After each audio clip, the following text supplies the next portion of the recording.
श्रीकृष्णाय परमात्मने नमः।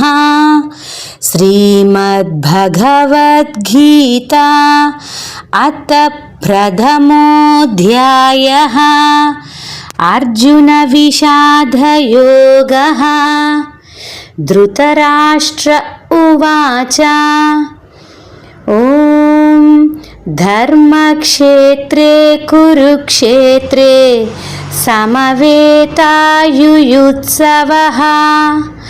मामकाः पाण्डवाश्चैव किमकुर्वत సంజయ। ఈ శ్లోకం యొక్క భావము, ధృతరాష్ట్రుడు పలికెను, ఓ సంజయ, యుద్ధ సన్నిద్ధులై ధర్మక్షేత్రమైన కురుక్షేత్రమునకు చేరియున్న నా కుమారులను పాండుపుత్రులను ఏమి చేసిరి? జై శ్రీకృష్ణ।